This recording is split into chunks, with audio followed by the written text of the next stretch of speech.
represent, how many members do you represent in the New York City Public School System? 200,000 members. 200,000. Thank you. Next, Santos Crespo, President Local 372. 372.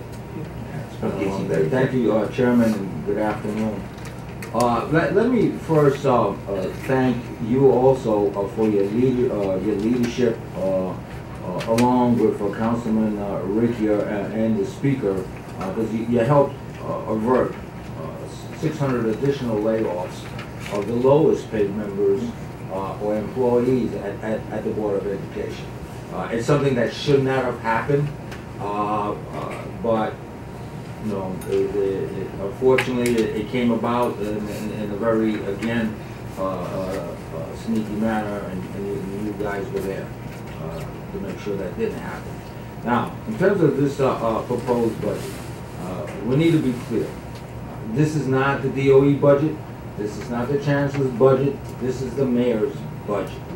And this, listening to the Chancellor today, was basically an exercise in deception, in that the way that this budget is framed, and we all know that a budget is about priorities and choices. And it's a clear indication as to where his priorities are, and Chairman, you eloquently indicate that in your opening statement, because it doesn't make sense. There's no rationality to this major shortfall, because he thinks or believes, or we don't have the money. We don't have the money yet. Though they make decisions along that very same line every day. So all of a sudden it can work one way, but it doesn't work the other way, right? And again, where the folks are going to suffer here is our children. Right. For him to make the comment that they're going to still be able to provide services, the question that I have is, are you talking about quality services? And the services will be given off whose backs? It will be given off the teachers' backs, and it will be given off my members' back. You cannot expect a worker, a support service worker that works on an average of 4 to 5 hours to do 6 or 7 hours of work. Because when you reduce and you don't do backfill, that's what winds up happening. You can't expect a teacher to succeed if you have 31 children crammed into a classroom when they could do a much more effective job if they had 20 or less. But yet you're not going to backfill that, that either. And this is what I refer to in terms of deception. I still cannot get my arms around what is it about charter schools that could not have been done in a regular public school, right? And of course also the question: what is the average size right now of a charter school? I bet you it's not nowhere near the 31 or the 27, or it's lower. Now, we agree. We don't know yet what the success rates are, although some of the data that is coming out doesn't make it all of that promising. However, it's the creation yet of what we've been calling, in my local, an apartheid educational system here, where you live in a project. If you live in a project, and your friend right next door gets chosen to go to a charter school, and they have the best equipment that you can imagine, painted walls, brand new desks, and then the child is, well, what am I, chopped liver? I'm not worthy of such equipment, so I too can advance myself. And that's a message that's been made very clear, through the continuation of the growth of charter schools. And Councilman Barron was absolutely right. There's always seemed to be money to continue to raise the amount of charter schools. Why is that? And again, why can't they do, or what is it that they do that can't be done in the public schools? When he was asked about the issues of, not the issues, but about SAPIS workers, the Chancellor's automatic response is, well, that's state funded.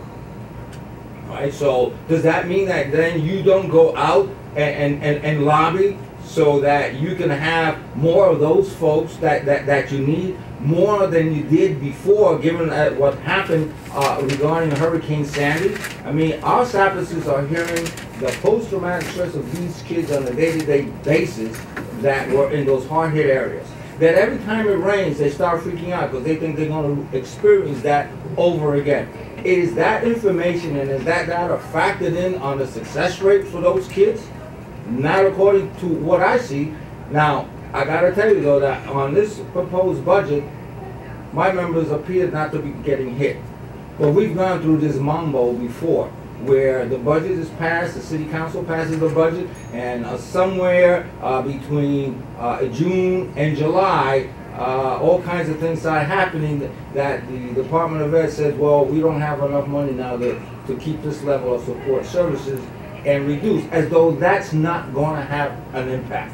As though those members, those support service members, do not give the information that is necessary to get those children learning ready, to make them learning ready. So that when they go in the classroom, they got there safely, they ate a nutritious breakfast, if they ate in school, if something was going on in the house, then most likely 99% of the time, they're going to share that information with either a family worker, a SAPS worker, a school aide, or even a school lunch worker, where the school lunch worker can then give a heads up to either the principal, the assistant principal, the teacher, Maria, or Teresa, or Johnny is not going to do well today in the classroom because.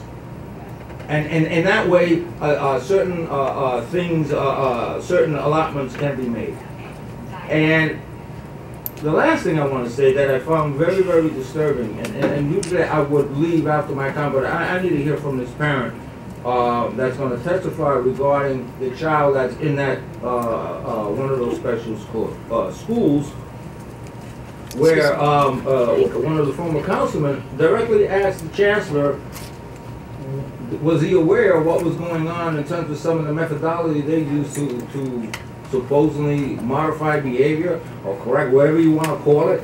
And apparently he did, because he was able to whip off, you know, how many and where they come from.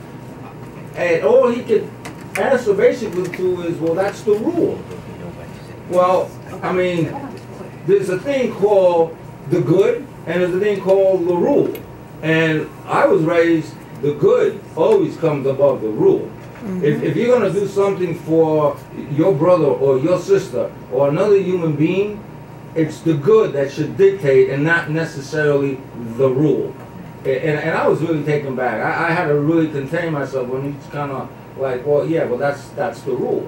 Has not taken a position, and even today, when when the other council person pressed him, still refused to take a position. And we're talking about kids getting tortured. You're not going to take a position, but you're supposedly an educator. Supposedly that's your priority.